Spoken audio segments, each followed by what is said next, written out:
Good morning. It feels a little strange to me because I'm sitting in this big room with 4 other people while I'm looking at, a nice big crowd online. So occasionally I'll look up and say hello with my eyes to you folks, but apparently it's an online day. So Scott asked a question, which I'm going to see if an answer arises. And the question is, one of the critical teachings of the Buddha is that every single time, without exception, that one of our senses makes contact, our sense of sight makes contact with something that we see, our sense of hearing makes contact with something that we hear, our sense of cognition makes contact with a thought. Every time there is contact, co-arising with that contact is a feeling tone, Vedana. That contact, that thought, that sight, that sound, we find it to be either pleasant or unpleasant. There's a third category, neither pleasant nor unpleasant, which is basically a way of saying there's a lot of things we ignore. There is a lot of things we ignore. So in all of the teachings, all of the Buddhist teachings, that is an incredibly central and critical teaching, that every single time sense contact occurs, feeling occurs. And from feeling comes a whole vast blossoming of experience. And if the feeling is pleasant, the experience blossoms dependent on it being pleasant and on our desire to hold on to and continue to experience pleasant. If the experience is unpleasant, then everything that blossoms from there is dependent on the unpleasant. And it's all about how we can separate ourselves, get rid of the unpleasant or not be in its presence. So Scott is asking, when your primary experience of contact is discursive thought, not just an individual thought, but a pattern of thinking, a world of thinking, a creative thinking, what happens to Vedana? Where is Vedana in this process? So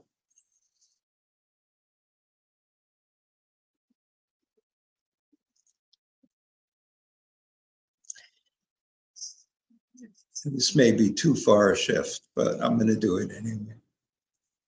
So our experience of life, often the image of a tree is very useful in my own practice. And in that image of the tree, there are roots, there's a trunk, there are main branches, there are secondary branches, there are little branchlets, and eventually there are leaves. The leaves for me represent the content of what we are thinking. The particular topics, the particular way that we approach the thinking, whatever it is that we are thinking is the content of our experience. It's also true whatever it is we are seeing, whatever it is that we are tasting, all of that has a sense of contact, a sense of content. So if you taste something, if you eat some of the ice cream this afternoon and you taste it, content is dependent on the taste of the ice cream, right? If you like the taste of the ice cream, your body experience of the ice cream will be like this. If you don't like the taste of the ice cream, the body experience will be like that. Your bodily experience is dependent, once again, on feeling, on whether you find it pleasant or unpleasant. If it's neutral, if it's neither pleasant or unpleasant, you'll look for something else to taste. You'll simply move on. We are not of a nature to stay with the neither pleasant nor unpleasant and explore it. We don't spend a bunch of time going, this complete lack of stimulation, this complete lack of interesting flavor is itself curious and interesting. We don't do that. We simply move on. It's a nice thing in practice if, in fact, we don't move on for a little bit and we pause there. Right now, wherever you are, if you look across the room you're in at some random spot on the wall that is incredibly neutral, it's not particularly interesting to explore that incredibly neutral spot. So you would have to make a choice to sustain your attention on that which is neither pleasant nor unpleasant. And the benefit of that is you begin to realize how much of the world is not so stimulating, does not meet a preference you have for being stimulated, and how often we end up restlessly chasing stimulation, and how that is, in fact, part of what develops the content of our lives, the leaves. So the leaves, the content, if the ice cream is pleasant, then there is mental content and there is bodily content. If the ice cream is pleasant, then, we have the arising of greed, the arising of, I want this to be in my life. Sometimes the greed will then extrapolate into, oh, I need to buy this ice cream and have it at home, But it doesn't have to. It could simply be resting in the wanting. And if the ice cream is unpleasant, then no, I don't want this. I would never buy this. I don't know why anybody would buy this. And, why did they even make it? And that's where we go. And if those little phrases, those things are the leaves, then simply the greed and the aversion are the branches that those leaves are attached. When you move from the little stories, the leaves, into the branch, simply noting greed, noting aversion, you're moving in the direction of the root. This practice is designed so that we are always moving in the direction of the root. We want to know, what is the root of this experience? And Vedana, this quality of it's a pleasant feeling, it's an unpleasant feeling, is a branch, a significant branch, but it's not the root. It's not even the trunk. So what is the branch attached to? Well, it's attached to the trunk of the tree. So in this moment, let's call the trunk of the tree preferences.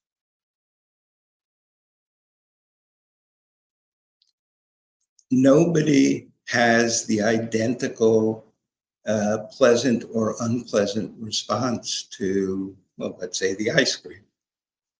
That unpleasant ice cream that you're wondering why they make it, well, it's because other people find it pleasant.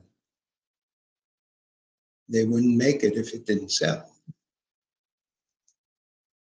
So there is a range of pleasant experience that is different for different people, dependent on their past experience, dependent on even the physical genetic makeup of their bodies, of their taste organs, of their ability to smell different, different flavonoids or whatever they're smelling.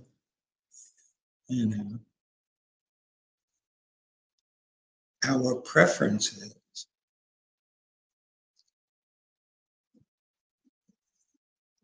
shape whether we find something pleasant or unpleasant. Our preferences are fabricated. So the fabricating nature is moving in the direction of the root. So instead of focusing only on the feeling tone, on the Vedana, instead of focusing only on, oh, this is simply a preference, we move further to the root.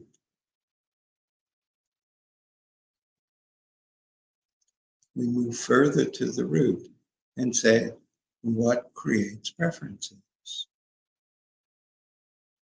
Right? What creates preferences? And toward the root, we discover that clinging creates preferences. That somewhere in our past, something occurred. This something that occurred, we held on to it. We go, ooh, I really like that. Ooh, I really don't like that. And we fabricate as we cling, as we narrow down in a focus of our attention and become so conscious of this experience that we're having, a reaction to pleasant or unpleasant. We become so conscious of it that it forms a pattern. It forms the beginning of habitual behavior. We're fabricating an energy field. The first time we do it, it's small, but we have an experience later in our lives after that first time, that first encounter with something similar, and we build on it. We deepen the flow of that energy.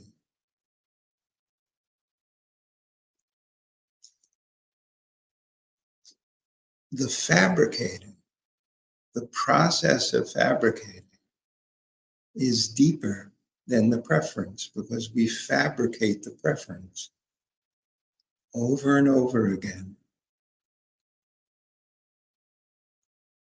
We have an experience, contact occurs, one of our senses makes contact with something.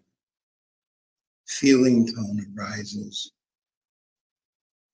It's pleasant, it's unpleasant, it's neither. And we have a response. And the response leads to clinging. The clinging is we focus on it and fabricate. The fabrication could be discursive, but it could just simply be an embodied fabrication. It doesn't necessarily have to be thought or thought alone. We can have we taste something once when we're young and we go, and we don't even have to think. We just, ugh. And then we taste something similar. And then again, we taste something similar. Or it may not even really be similar, but we fabricate a connection to the previous experience. And we keep doing that until it becomes a habit energy. Something that returns over and over again. We get older, and one day we have a taste that's like that, and the next thing you know, there's a whole discursive process going on. Oh, I remember when I was 5 and I first something, and then there's a whole pattern going on. All this whole huge pattern of self-identity creation.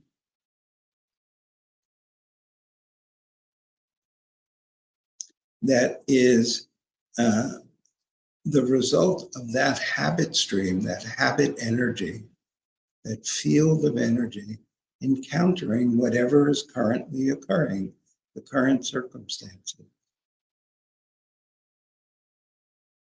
And when those two dance together, they can lead to an entire world building, a discursive thought process that creates a whole sense of a world with continuity of experience. Oh yeah, I've had this before. And then you could look up, you're having dinner with people and you have that taste and you tell a story. And it's an interesting story because you're creative and you're really good at fabricating a whole thing.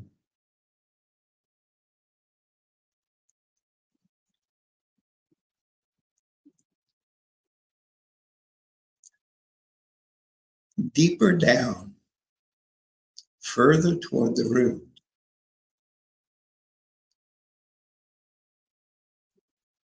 I'm going to use the word affection. There is affection. We could call it metta.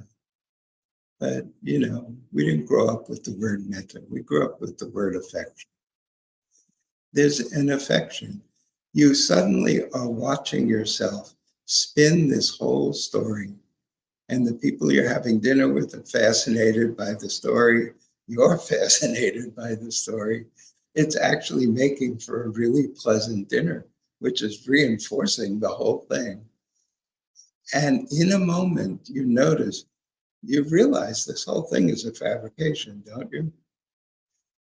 And in the moment you do, and you hold that with affection. That's so sweet, It's so sweet. It is so sweet. It is really sweet that we can do this. It's especially sweet. The sweetness comes from seeing it as it is. Seeing it as fabrication. Seeing it is, this is just fabricated.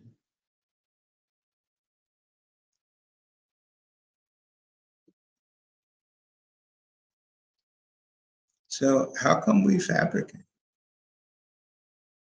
How come fabrications occur? Well, we're living beings. We have, from the time of our birth, we are born with the preference for nourishment, the preference for, when we're hungry, getting filled up with food. When we desire contact, we have a preference for pleasant contact. When we're thirsty, we have a preference to have our thirst quenched. When we're in danger, we have a preference for being made safe.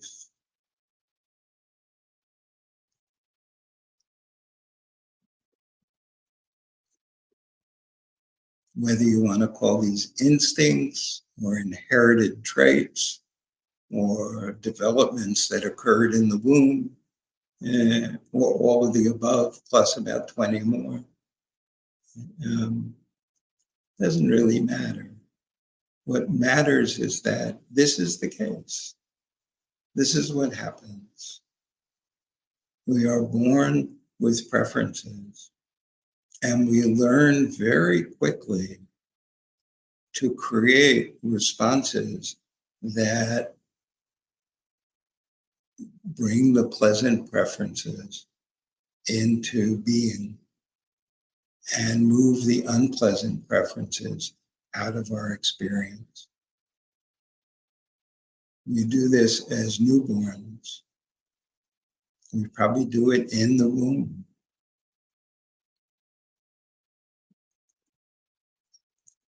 And as the people around us train us to be part of society, to be able to interact with them, because, they don't want us to be making a lot of noise, unless the noise is cute and gurgly. We don't want, as adults, we don't want the babies around us to make us feel unpleasant. So we as adults do all sorts of things to train the child how to create patterns that let us know what will make them quiet, what will give them, what will change them from crying to, burbling with joy. We train them this way. And they learn this, which is us. We need to learn this, absolutely need to learn this. It's so important. But in the process, especially as we get older and develop language and begin to develop the ability to understand concepts, nobody is training us to understand that this is all made up. That we as adults made up all these behaviors through trial and error to see what worked. And that you as a baby made up through trial and error a whole bunch of patterns to manipulate the adults into behaving in a way that met your preferences.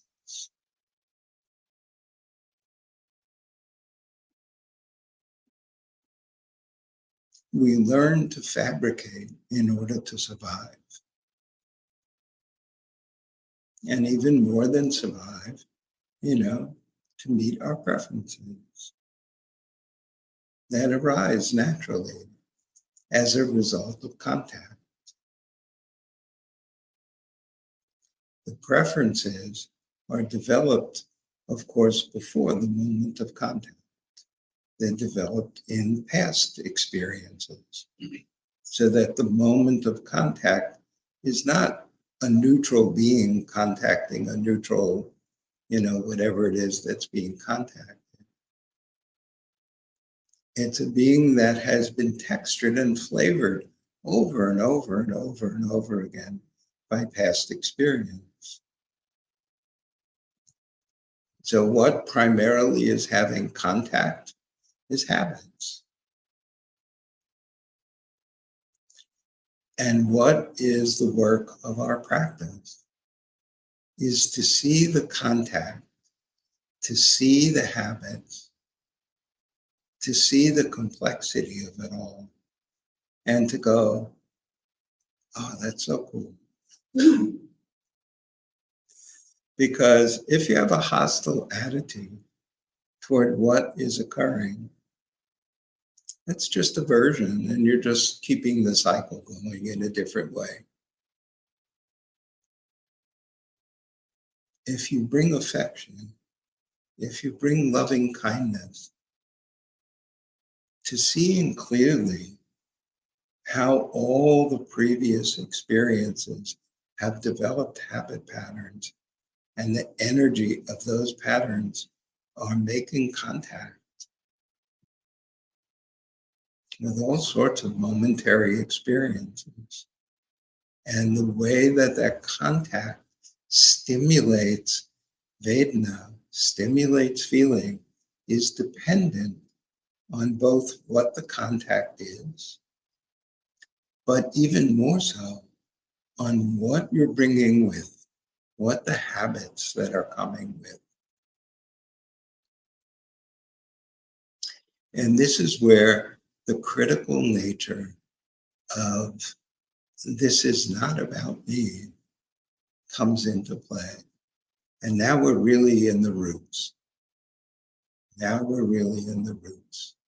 Because the root is that we think on such a deep level that it doesn't involve thought anymore.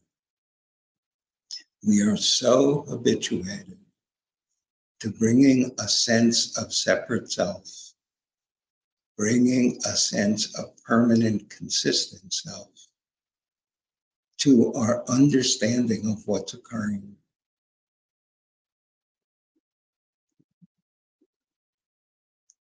That we end up going in a circle. That circle, the Buddha calls that circle the cycle of dependent origination, or samsara, which is basically circling, right? When we are bringing, not in thought, but just embodied, this sense of a separate permanent self to our understanding of what's occurring, when we think the habit energies that are interacting with the contact is me. Isn't that me? Isn't that what I am? No, it's not. But knowing that is not something I can tell you. This is what the practice is. This is what we're looking for as we practice.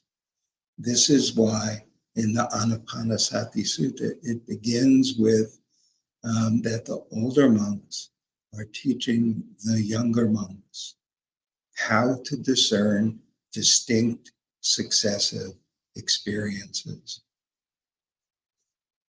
how to see them as arising moment by moment by moment, rather than as a consistent flow of me. This is what the monks are training. They're training to see each experience as a unique arising, a unique encounter.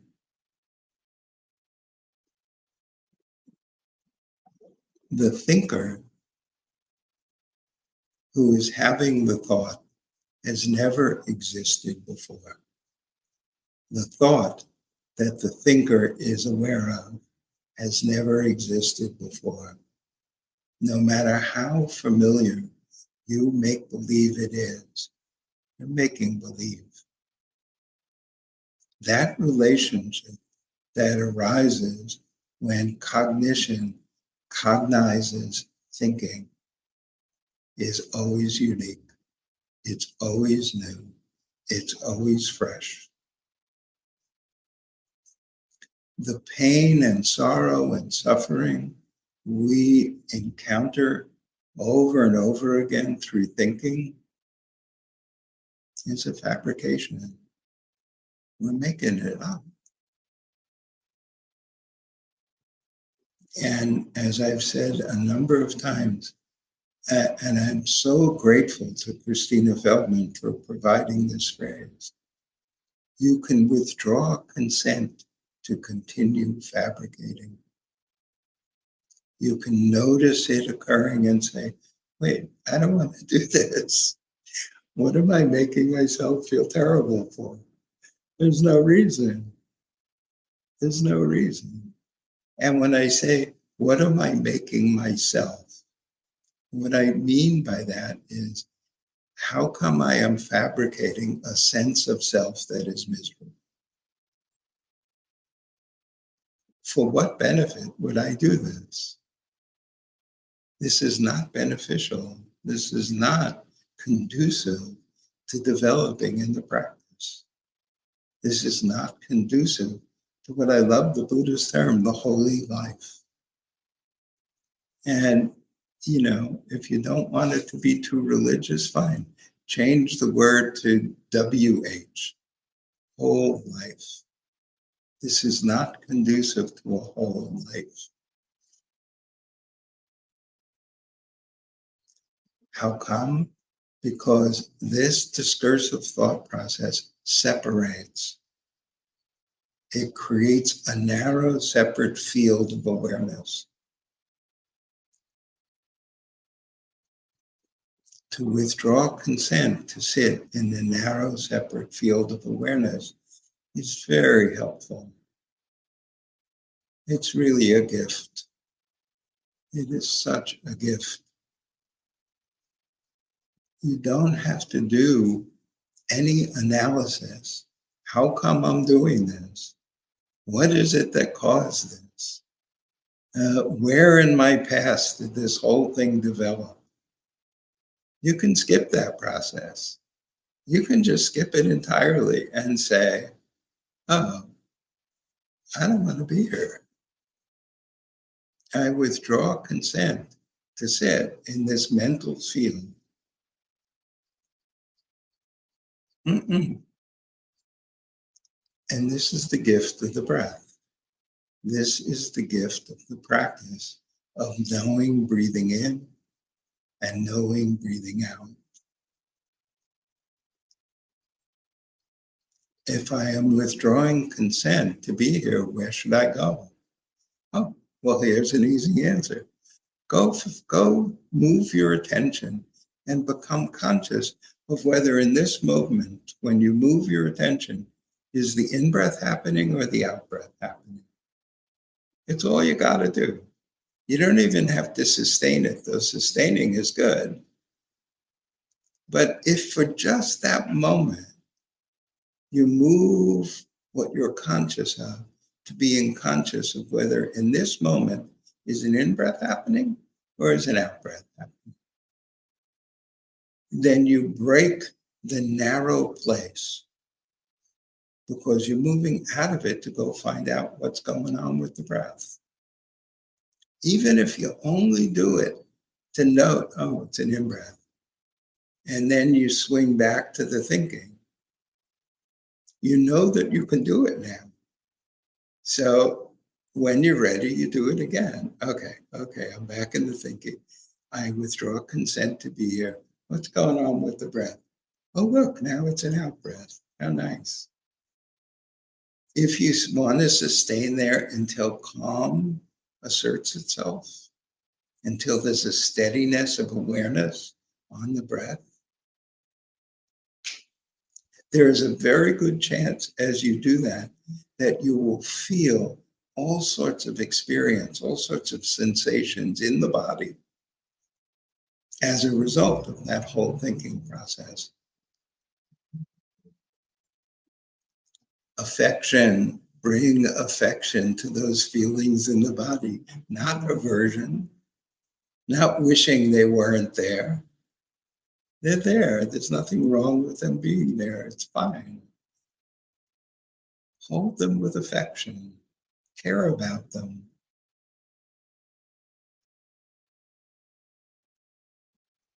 This is the process of developing some understanding of the nature of self as it truly is, impermanent and ultimately connected to everything.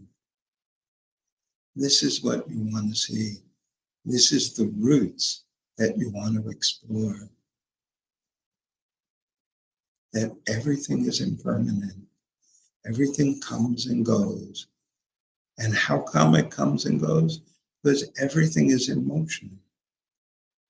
Everything is in motion. Every subatomic particle of which all matter is made, every whatever it is that fields are made of, they're all in motion all the time. Everything that every experience is made of is in motion and is constantly interacting. And those interactions are constantly changing. This is the only constancy there is, the constancy of the dance.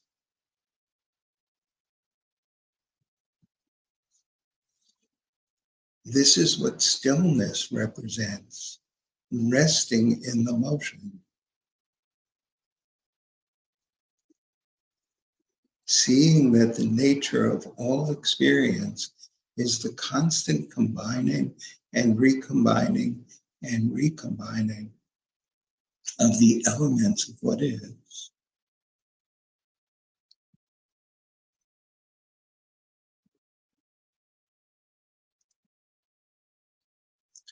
The more you rest